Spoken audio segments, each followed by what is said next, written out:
Hello everyone. मेरा नाम आसिम मोहम्मद है। आप लोग देख रहे हैं वनडे एग्ज़ाम। आज की इस वीडियो में, या मैं ये कह लूँ कि मैं आज से हिस्ट्री के मोस्ट इम्पॉर्टेंट एमसीक्यू की जो वीडियो मैं पहले लाता था उसी तरीके से, और इसमें कुछ नई चीज़ें मैं इंक्लूड करने की कोशिश करूँगा। आज की इस वीडियो में मैं हिस्ट्री के मोस्ट इम्पॉर्टेंट एमसीक्यू तो डिस्कस करूँगा, कुछ ही साथ में जो एमसीक्यू में जो टॉपिक आएंगे उनको मैं डिटेल में डिस्कस करूँगा, जिससे आपके प्रीलिम्स की तो तैयारी हो ही जाएगी, साथ में मेंस में आपके आंसर राइटिंग के लिए बहुत बेनिफिट होगी। कुछ ऐसे मैं क्वेश्चन इसमें डाल रहा हूँ जो शायद आप लोगों ने किया भी होगा और कुछ लोगों ने नहीं किया होगा। जैसे अगर कोई टॉपिक आता है, जैसे मान लीजिए क्विट इंडिया मूवमेंट आएगा, तो मैं उसकी पूरी आपको जानकारी दूंगा। ये नहीं सिर्फ आपकी मैं एमसीक्यू का टिक लगवा दिया, आपको उसके बारे में मैं हर चीज़ बताऊंगा, ए टू जेड बताऊंगा। मतलब ऐसे बताऊंगा कि वो टॉपिक आपका हमेशा के लिए क्लियर हो जाएगा। तो बस वीडियो के लास्ट तक बने रहें। और जो यूपी एपीओ के बारे में जो वैकेंसी आने का है वो तो आप लोगों को सभी को पता है। उसके वीडियो के लास्ट में मैं आपको लोगों को उसके बारे में एक छोटी सी अपडेट है, पहले मैं बता चुका हूँ मैं आपको उस अपडेट के बारे में, लेकिन फिर से मैं डिस्कस करूँगा इस वीडियो के लास्ट में। ठीक है, तो बस बने रहें वीडियो के लास्ट तक और पूरी वीडियो देखें। आज आप बहुत ही, मतलब मैं ऐसा बताऊँगा, हिस्ट्री के मैंने 15 से 16 क्वेश्चन कुछ ऐसे लिए हैं, लेकिन ये 16 क्वेश्चन आपके ऐसे होंगे कि इसमें से मतलब मान के चले आपकी हिस्ट्री के अच्छा पोर्शन आपका कवर हो जाएगा। मैंने सब मिक्स डाले हैं इसमें क्वेश्चन। ठीक है, तो चलिए बिना किसी देरी के शुरू करते हैं।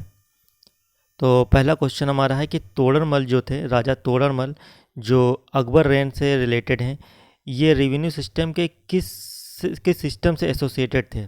मतलब रेवेन्यू सिस्टम से इनको हम सबको पता है कि राजा तोड़रमल जो थे वो हमारे अकबर का जो रेन था उसमें वो फिनांस मिनिस्टर थे, लेकिन वो जो रेवेन्यू सिस्टम में भी कौन सा सिस्टम में एसोसिएटेड थे वो आपको बताना है। ठीक है, तो गेस करिए किससे एसोसिएटेड थे। ठीक है, तो इसको मैं बता देता हूँ। इसका जो सही आंसर जो होगा, इसका सही आंसर जो होगा वो होगा सी, जब्ती और जब्त सिस्टम से एसोसिएटेड थे। मतलब रेवेन्यू सिस्टम से तो एसोसिएटेड थे ही। ये इसके अंदर का क्वेश्चन है कि रेवेन्यू सिस्टम में भी किस सिस्टम से, जब्ती और जब्त से। अब राजा तोड़रमल की अगर मैं बात करूं तो इनका जन्म जो हुआ था, इनका जन्म हुआ था 1 जनवरी, 1 जैन को हुआ था 1500 में। ठीक है, 1500 में इनका जन्म हुआ था।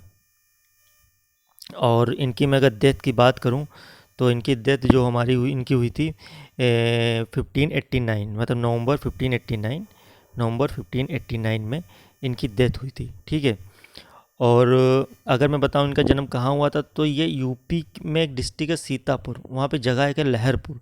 तो लहरपुर में इनका जन्म हुआ था और इनकी जो मृत्यु हुई थी वो लाहौर पाकिस्तान में हुई थी, जो पाकिस्तान में है वहाँ इनकी हुई थी।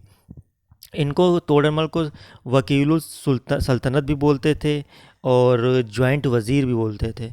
तो ये आप दो चीज़ इनको याद रखिएगा कि राजा तोड़रमल को वकील, वकीलुल सल्तनत, सल्तनत, ठीक है, सल्तनत और जॉइंट वज़ीर भी इनको बोलते थे।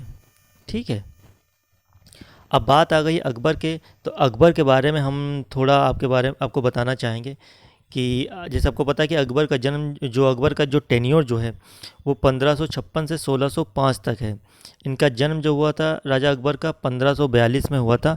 अमरकोट में राणा वीरसाल का जो महल था वहाँ पे इनका जन्म हुआ था। और जैसा कि आप सबको पता है कि 13 वर्ष की उम्र में ही इनका राज्याभिषेक कालानौर में हो गया था, 13 वर्ष की उम्र में। और इनके टाइम पे एक फेमस जो बैटल लड़ा गया है वो सबको पता है, 5 नवंबर 5 नवंबर 1556 में, 5 नवंबर 1556 में पानीपत का युद्ध लड़ा गया है इन राजा अकबर और हेमू के बीच में। ठीक है, अच्छा एक क्वेश्चन आप लोग बताइए कि जो अकबर का जो रसोई का प्रधान का नाम क्या था। मतलब अकबर की जो रसोई था, जो किचन था, उसका हेड का नाम क्या था। ठीक है, थोड़ा बताएं गेस करके, अगर आप किसी को पता है तो कमेंट बॉक्स में लिखें कि अकबर के रसोई के जो प्रधान था उसका नाम क्या था। ठीक है, तो चलिए मैं बता देता हूँ। जो अकबर के रसोई का हेड था उसका नाम था हकीम हुकाम, हकीम हुकाम। ठीक है, और एक जैन गुरु थे हरिविजय, जैन गुरु थे, सॉरी, जैन गुरु थे हरि विजय। अकबर ने इनको जगत गुरु की उपाधि दी थी। ठीक है, कभी कभी क्वेश्चन पूछ लेता है कि वो जैन गुरु कौन थे जिनको अकबर ने जगत गुरु की उपाधि दी थी। तो वो हरि जैन गुरु थे हरि विजय, उनको अकबर ने जगत गुरु की उपाधि दी थी। तो ये राजा तोड़रमल के बारे में कुछ जानकारी थी, अकबर के बारे में मैंने आपको जानकारी दे दी। अब बस बढ़ते हैं आगे क्वेश्चन में।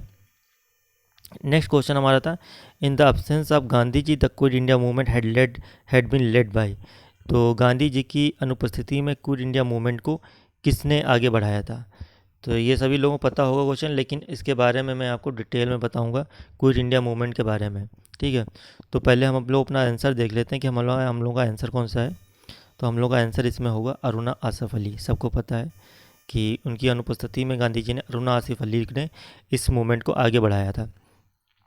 अरुणा आसिफ अली की अगर मैं बात करूं तो इनको ग्रांड ओल्ड लेडी के नाम से भी जाना जाता है। ग्रांड ओल्ड मैन के नाम से दादा भाई नौरोजी को जाना जाता है और ग्रांड ओल्ड लेडी के नाम से अरुणा आसिफ अली को जाना जाता है।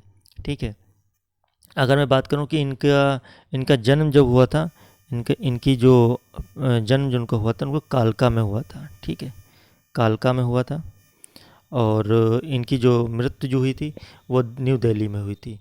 कालका में इनका जन्म हुआ था 1909 में और 1996 में इनकी मृत्यु हुई थी। ठीक है, अरुणा आसिफ अली ने जो क्विट इंडिया मूवमेंट हुआ था उसमें क्या किया था, जो आपका मैदान जो था अगस्त क्रांति मैदान, जो अब अगस्त क्रांति मैदान जिसको बोलते हैं, जिसे पहले ग्वालियर टैंक मैदान के नाम से जाना जाता था, वहाँ पे इन्होंने झंडा फहराया था। ठीक है, अब क्विट इंडिया मूवमेंट के बारे में मैं डिटेल में डिस्कस करूँगा कि क्विट इंडिया मूवमेंट स्टार्ट क्यों हुआ। ठीक है, क्या वजह रही जो क्विट इंडिया मूवमेंट स्टार्ट होने की ज़रूरत पड़ी। तो सभी को पता है कि इंडिया में क्रिप्स मिशन आया था 1942 में। ठीक है, क्रिप्स मिशन आया और उसके रीज़न जो थे, मतलब क्विट इंडिया मूवमेंट के क्या क्या रीज़न रहे। तो पहला रीज़न था कि failure of the Cripps mission. जो क्रिप्स मिशन इंडिया में आया था, क्रिप्स मिशन क्या था कि स्टेफर्ड क्रिप्स इंडिया आए थे और वो इंडिया को बोल रहे थे कि हम आपको डोमिनेंट स्टेटस दे देंगे, मतलब कंप्लीट इंडिपेंडेंस नहीं देंगे, डोमिनेंट स्टेटस देंगे, आपको वर्ल्ड वार सेकंड में इंडिया को इन्वॉल्व होना पड़ेगा। ठीक है, दूसरा जो रीज़न था कि ब्रिटिशर ने क्या किया था कि इंडियन का इन्वॉल्वमेंट वर्ल्ड वार सेकंड में कर लिया था बिना उन इंडियंस के कंसल्टेशन से। और तीसरा जो रीज़न था क्विट इंडिया मूवमेंट स्टार्ट होने का, वो एंटी ब्रिटिश सेंटीमेंट जो था वो बहुत तेज़ी से बढ़ रहा था। छोटे छोटे जो विद्रोह हो रहे थे वो अब सेंटर में आ रहे थे। तो ये 4-5 रीज़न थे क्विट इंडिया मूवमेंट स्टार्ट होने के। तो होता क्या है कि 14 जुलाई को मौलाना अब्दुल कलाम ने वर्धा में एक प्रस्ताव पारित किया क्विट इंडिया मूवमेंट से रिलेटेड, जिसको मुंबई के ग्वालियर टैंक मैदान में पुष्टि कर दिया गया। तो याद रखिएगा कि जो प्रस्ताव जो पारित हुआ था वो 14 जुलाई को पारित हुआ था वर्धा में। ठीक है, और अगर ये बताएं, अगर बात हो कि कब इफ़ेक्ट में आया है, तो आप लिखेंगे 8 अगस्त 1942 मुंबई में, मुंबई के ग्वालियर टैंक जो था वहाँ पे, जिसको अब अगस्त मैदान के नाम से जाना जाता है। एक चीज़ याद रखिएगा कि जो क्विट इंडिया मूवमेंट का जो ड्राफ्ट था इसका, साफ से लिख देता हूँ मैं, जो इसका ड्राफ्ट जो था वो मौलाना अब्दुल कलाम ने इसका ड्राफ्ट लिखा था। ठीक है, तो याद रखिएगा कि इफ़ेक्ट में आया है आपका मुंबई में और पारित किया गया है आपका वर्धा में। ठीक है, फिर क्या होता है कि गांधी जी को जो है वहाँ पे अरेस्ट कर लिया जाता है और कई भी नेताओं को अरेस्ट कर लिया जाता है और गांधी जी को आगा पैलेस में रखा जाता है। बाद में इन्हें खराब स्वास्थ्य की वजह से इनको 1944 में इनको छोड़ दिया जाता है। ठीक है, तो ये आपका क्विट इंडिया मूवमेंट के बारे में कुछ जानकारी आपको है। आपको एक चीज़ बता दूं कि अगर मतलब कभी कभी अध्यक्षता पूछ लेता है कि अध्यक्षता किसने की, तो आपको मौलाना अब्दुल कलाम ही लगाना है, महात्मा गांधी लगा के नहीं आना है। ठीक है, तो ये सब रीज़न था। तो जब महात्मा गांधी जब अरेस्ट हो जाते हैं, इनको आगा पैलेस में रखा जाता है, तो उनकी अनुपस्थिति में अरुणा आसिफ अली ऐसे इस मूवमेंट को आगे बढ़ाती हैं। ठीक है, तो ये हमारा क्विट इंडिया मूवमेंट हो गया। आगे चलते हैं। The founder of the independent state of Bengal was. अच्छा, इसमें पूछ रहा है कि जो स्वतंत्र स्टेट ऑफ बंगाल था उसका फाउंडर कौन था। ठीक है, तो थोड़ी सी मैं आपको इसमें पहले जानकारी दे दूं कि जब 18वीं सदी में जब जब 18वीं सदी जब हुई तो मुग़लों की जो शक्ति जो थी वो वो थोड़ी हल्की पड़ने लगी। तो उससे क्या हुआ, जो प्रोविंशियल या क्षेत्रीय शक्ति थी वो उभरने लगी। जैसे कि मान के चलिए, जैसे दिल्ली में अगर मुग़ल बादशाह बैठा है तो उसकी पहुंच जो है बिहार, बंगाल, उड़ीसा, अवध यहाँ तक नहीं पहुंच पा रही थी। मतलब वो इतना कैपेबल अब नहीं रह गया था कि वो पूरे इंडिया में कवर कर सके। तो उन्होंने अपने सूबेदार जगह जगह अपॉइंट कर रखे थे, बहुत पहले से अपॉइंट कर रखे थे। लेकिन जब उनकी पावर कम होने लगी तो ये क्षेत्रीय शक्तियों का जो उदय होने लगा, उसी में एक हमारा जो था क्षेत्रीय शक्ति थी बंगाल। जैसे क्या होता, अवध में अवध में शुजाउद्दौला की बढ़ गई, ठीक है।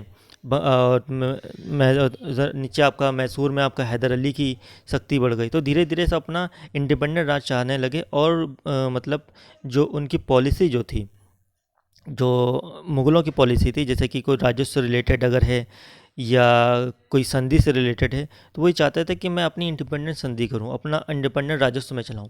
तो सेंट्रल जो शक्ति से अलग होके ये अपना इंडिपेंडेंट स्टेट चाहते थे।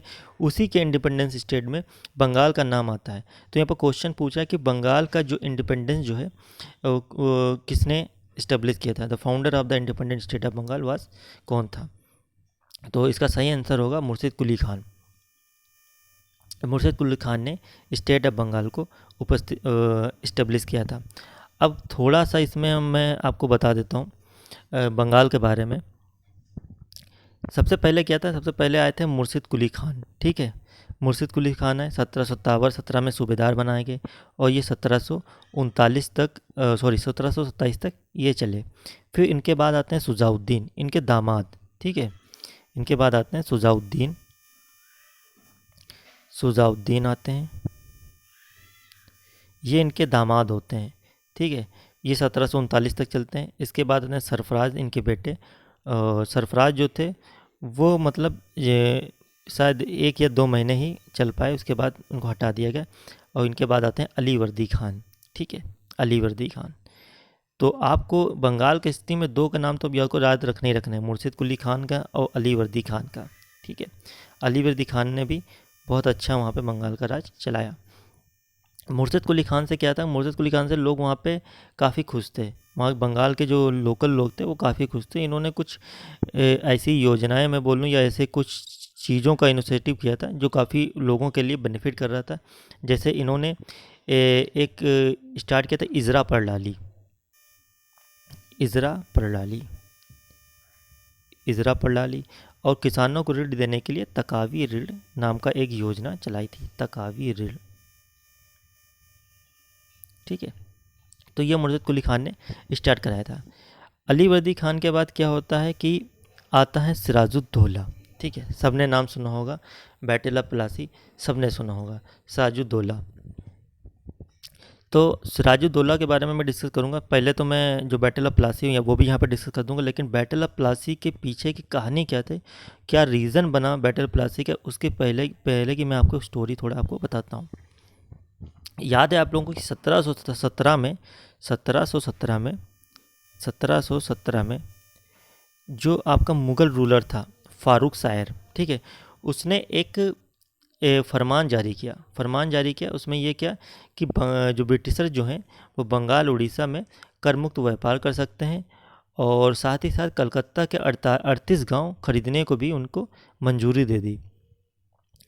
तो ब्रिटिशर क्या करते थे कि हाँ, ब्रिटिशर को ये मतलब फरमान जारी हो गया। तो इससे क्या हुआ, सिराजुद्दौला ये जब आया तो उसको ये चीज़ थोड़ी सही नहीं लगी। उसको सही इसलिए नहीं लगी कि ब्रिटिशर क्या करते थे कि फारूक शायर ने कंपनी को कर मुक्त व्यापार करने के लिए कहा था, लेकिन ब्रिटिशर क्या कर रहे थे कि जो ब्रिटिश गवर्नमेंट जो ऑफिसर थे, जो अधिकारी थे, जो उनके निजी बिजनेस थे, वो उसमें भी कर मुक्त चाह रहे थे। सॉरी वो उसमें भी कर मुक्त करते चाह रहे थे। और साथ ही साथ वो जो इंडियंस होते थे उनको भी पट्टा जारी कर देते थे और वो भी कर मुक्त व्यापार कर रहे थे। तो ये चीज़ जो सिराजुद्दौला था उसको ये चीज़ पसंद नहीं थी।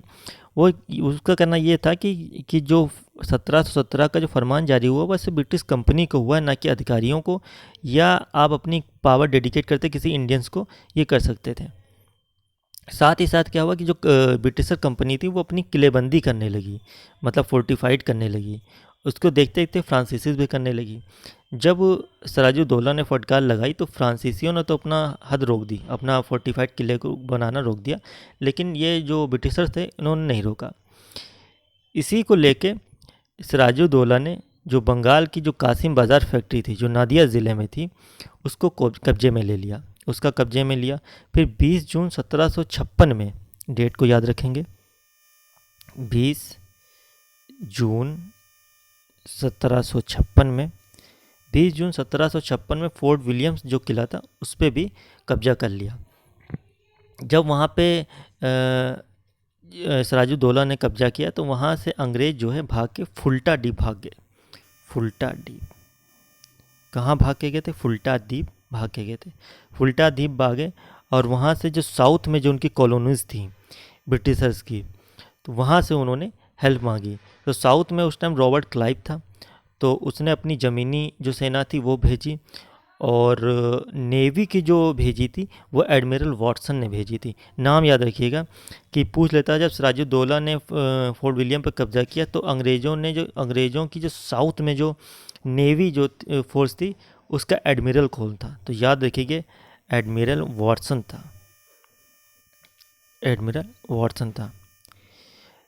इसी के टाइम क्या होता है कि एक घटना और वो घटती, कालकोठरी की घटना। कालकोठरी की घटना सबको पता होगा, सुना होगा सबने ये कालकोठरी की घटना। कालकोठरी की घटना क्या थी कि जब फोर्ट विलियम किले पे जब सिराजुद्दौला ने जब कब्ज़ा किया तो क्या करता है कि वो वहाँ पे 146 अंग्रेज़ों को एक कमरे में बंद कर देता है, जहाँ पे सिर्फ इस कमरे में सिर्फ 22 से 23 लोगों की रहने की जगह थी। उसमें 146 लोगों को ठूस दिया, जहाँ पे सांस लेने में लोगों को दिक्कत हो रही थी अंग्रेज़ों के, और वो वहाँ से चला गया। मतलब 146 लोगों को ठूस के कब्जा वब्जा करके वहाँ पे माणिक चंद था, उनको वो सब दे दिया और वहाँ से चला गया।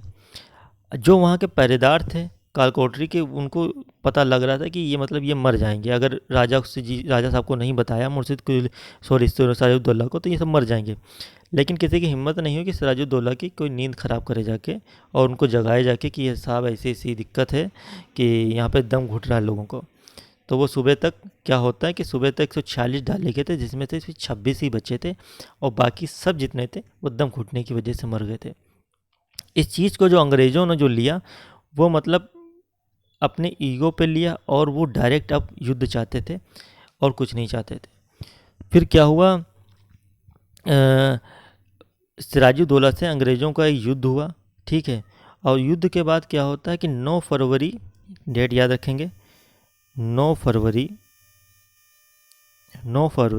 1757 में, 1757 में ट्रीटी होती है, अलीनगर ट्रीटी।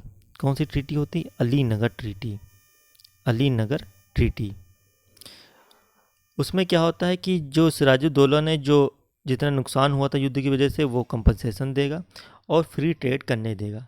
अब यहाँ पे एक चीज़ आप बात गौर करिए कि 1756 तक की सिराजुद्दौला जो अंग्रेज़ों को कड़ी टक्कर दे रहा था, 9 फरवरी 1757 आते आते वो घुटने पे आ गया और वहाँ पे उसको कंपनसेशन भी देना पड़ा और फ्री ट्रेड भी करना पड़ा, ठीक है।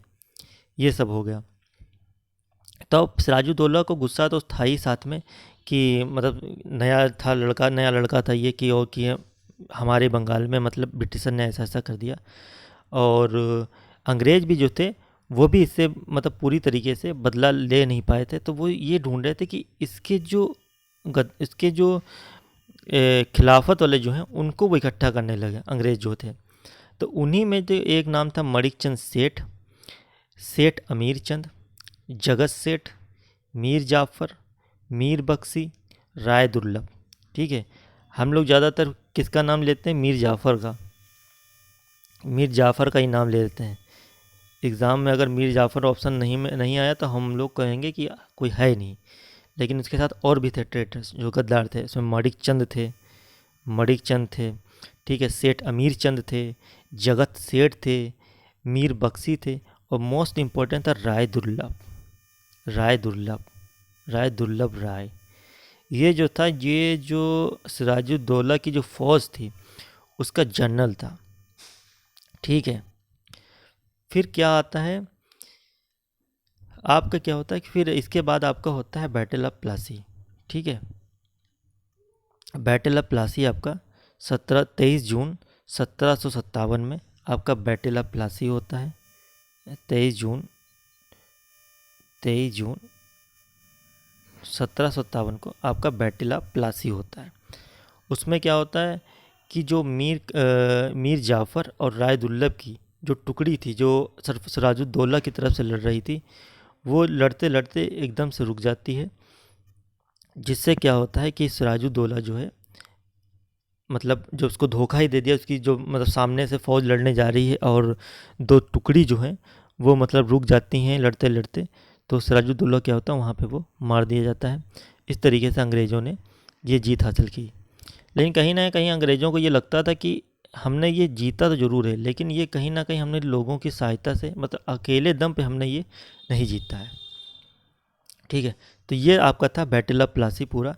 इसके बाद बक्सर का आता है, वो डिस्कस करेंगे कभी आगे। ठीक है, तो ये आपका पूरा बंगाल के बारे में, बैटल ऑफ प्लासी के बारे में, बैटल ऑफ प्लासी के पीछे की जो कहानी थी वो आपको पूरा बता दिया गया। ठीक है, ये था। अच्छा, तो एक बार खाली इतना डेट वेट लिख लीजिए बक्सर का, जब तक आएंगे हम लोग तो बक्सर क्या मतलब, चलिए फिर एक बार आराम से बाद में डिस्कस करेंगे इसको, डिटेल में डिस्कस करेंगे बैटल ऑफ बक्सर को।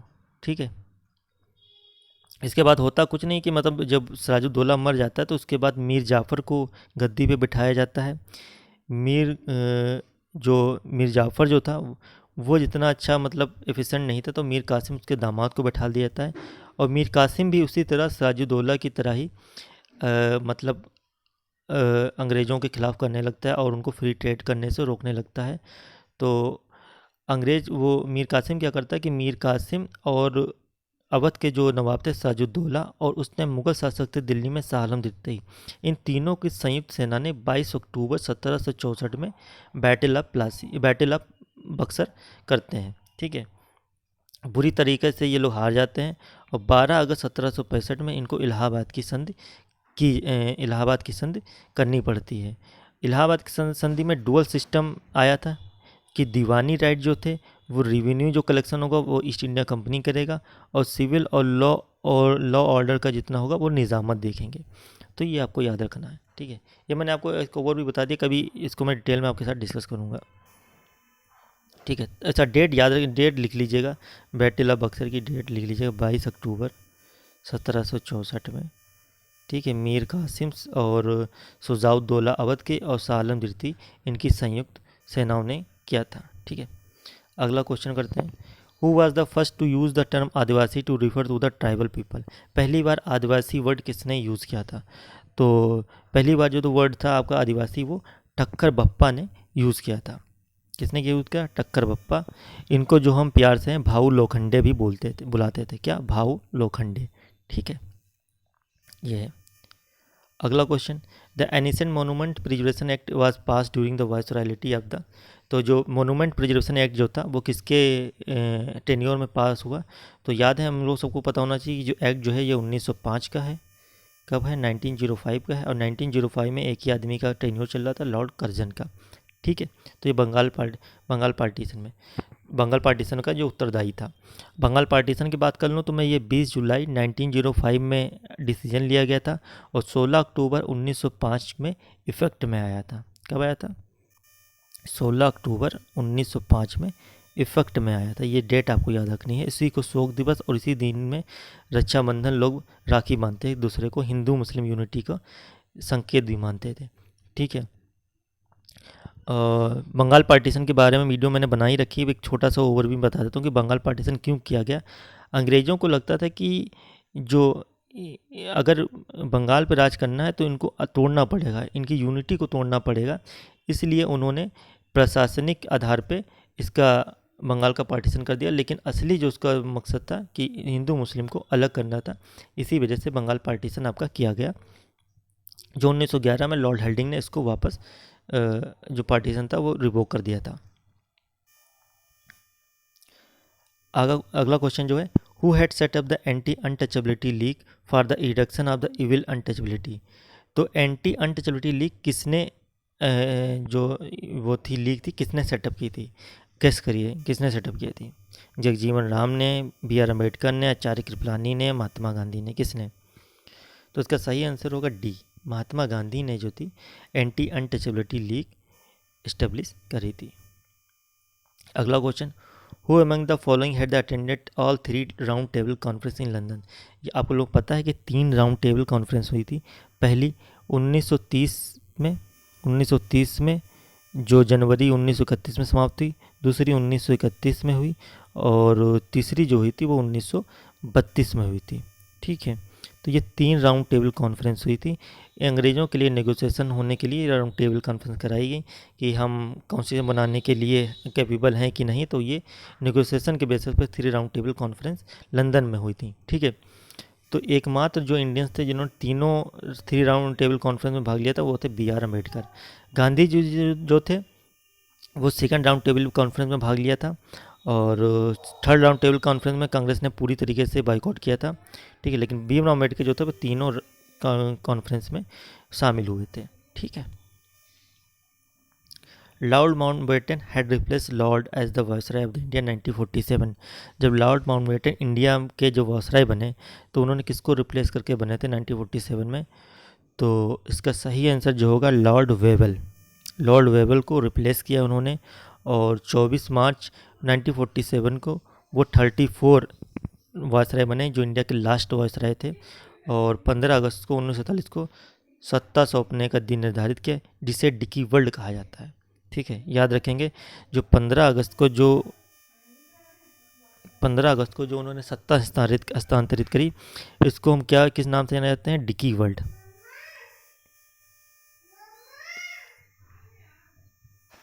डिकी बर्ड के नाम से जानते हैं। ठीक है, अगला क्वेश्चन जो हमारा जो है, the leader who quit politics retire to Pondicherry and set up an ashram there was. कौन सा लीडर था जिसने राजनीति से संन्यास लिया और पौंडीचेरी में एक अपना आश्रम सेटअप कर लिया? लोकमान्य तिलक ने, दादा भाई नौरोजी ने, भीखाजी कामा ने, श्री अरबिंदो घोष ने। ठीक है, बताइए आप लोग।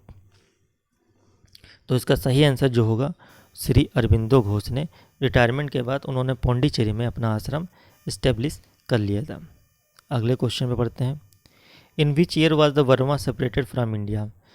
तो जैसे कि आपको पता है कि इंडिया जो था बर्मा जो था वो इंडिया का पार्ट था, लेकिन ब्रिटिशर को क्या लगता था कि अगर बर्मा को हम अलग नहीं करेंगे तो हम इंडियंस की जो रूल कर रहे हैं उस पर खतरा हो सकता था, क्योंकि बर्मा के जो नेशनलिस्ट थे और इंडियन के नेशनलिस्ट थे वो एक तरीके से आपस में मिल रहे थे और इंडियन नेशनलिस्ट का अड्डा भी बन रहा था बर्मा में। एंटी बर्मा वार भी कई बार ब्रिटिशर से लड़ा गया। तो उसी के सिलसिले में ब्रिटिशर क्या करते हैं 1937 में बर्मा को इंडिया से अलग कर देते हैं और जब इंडिया को आज़ादी मिलती है 15 अगस्त 1947 को उसके एक साल बाद मतलब एक साल बाद नहीं 6 महीने बाद 4 जनवरी 1948 को बर्मा को भी आज़ादी मिल जाती है। ठीक है, तो ये ब्रिटिशर ने इंडिया पे राज करने के लिए बर्मा का सेपरेशन कर लिया था, क्योंकि जो दोनों जो थे मतलब दो पार्ट जो बर्मा का पार्ट था वहाँ पे भी नेशनलिस्ट काफ़ी छिप रहे थे इस चक्कर में। द फर्स्ट वर्नाकुलर पेपर समाचार दर्पण was publish during the tenure. जो पहला वर्नाकुलर जो पेपर था समाचार दर्पण वो किसके टेन्योर में पब्लिश हुआ था? तो 1813 से 1833 तक लॉर्ड हेस्टिंग जो थे वो वायसराय थे। उन्हीं के टाइम पे जो समाचार दर्पण था जिससे बंगाली वीकली न्यूज़पेपर था जो बैप्टिस्ट मिशन सोसाइटी, ध्यान दें Baptist mission society Baptist mission society के द्वारा पब्लिश किया जाता था वीकली। ये जो था आपका एक तरीके से ये समाचार दर्पण जो था वीकली आपका न्यूज़पेपर था और लॉर्ड हेस्टिंग के टेन्योर में हुआ था। लॉर्ड हेस्टिंग ने आपको सबको पता है कि उन्होंने पिंडारियों के दमन में एक अच्छा योगदान दिया है, तो ये सब था। अगले क्वेश्चन पढ़ते हैं। After the year 1853 A substantial amount of British capital, 1853 के बाद जो ब्रिटिशर का जो अमाउंट था वो कहाँ इन्वेस्ट हो रहा था? प्लांटेशन में, रेलवे में, कोल माइनिंग में, जूट में। तो हम सबको पता है कि 1853 में लॉर्ड डलहौजी के टाइम पे रेलवे का आपका विकास हुआ था और उसमें ज़्यादातर पैसे ये इन्वेस्ट कर रहे थे रेलवेज़ में। और डलहौजी के टाइम में 1854 में ही 1854 में ही 54 में पहली बार जो था वो आपका पोस्ट टिकट जो था, पोस्ट ऑफिस टिकट जो था उसका इन्वेंशन हुआ था। ठीक है। अगला क्वेश्चन जो था, the wood dispatch of 1854 resulted in, जो वुड डिस्पेच था वो किससे रिलेटेड है? तो हम सबको पता है जो वुड डिस्पेच जो है वो establishment of the education system से रिलेटेड है। ये establishment of the education system से रिलेटेड है। जब वुड डिस्पेच आया इसमें ये कहा गया कि जो हायर एजुकेशन जो है उसमें इंग्लिश की लैंग्वेज स्टार्ट करी जाए और प्राइमरी एजुकेशन में जो हमारी जन भाषा है, जो हमारी लोकल लैंग्वेज है, उसको इंट्रोड्यूस किया जाए।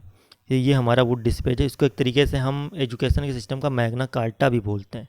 ठीक है, और मैग्ना कार्टा भी बोलते हैं। अब मैग्ना कार्टा बहुत लोग पूछें कि क्या होता है, तो मैं बता दूं, मैग्ना कार्टा जो होता है वो एक तरीके से बताया जाता है कि बेसिक राइट्स। किंग जॉन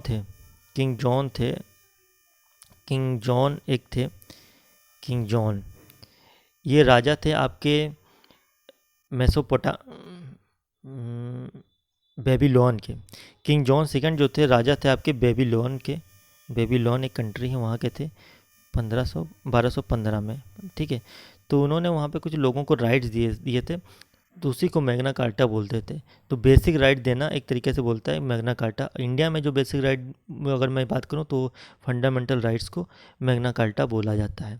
तो यही वुड डिस्पेच को भी मैग्ना कार्टा बोला जाता था in respect of the education, कि ये एक बेसिक राइट हुआ जो इंडियंस के एजुकेशन सिस्टम को दिया जा रहा है। ठीक है, तो आई होप आप लोग समझ गए होंगे। आगे बढ़ते हैं, रिपीट हो गया है क्वेश्चन ये। अगला क्वेश्चन है, मनसबदार इन मुगल पीरियड वेयर। तो मनसबदार जो मुगल पीरियड में थे वो कौन थे? लैंडलॉर्ड या जमींदार थे, ऑफिसर ऑफ द स्टेट थे, those who had give the revenue, जो रेवेन्यू देते थे, या रेवेन्यू कलेक्टर्स, जो रेवेन्यू कलेक्ट करते थे, कौन थे? तो मनसबदार का जो मनसबदार मैं आपको थोड़ा ओवरव्यू देता हूँ। मनसबदार का मतलब होता है, मनसब मतलब होता है रैंक, ओहदा। तो मुग़ल में क्या था कि ओहदे के हिसाब से सैलरी या रिम्यूनरेशन दिया जाता था। एक आदमी होता था, उसके अंदर बता दिया जाता था कि आपके अंदर इतने मनसब रहेंगे।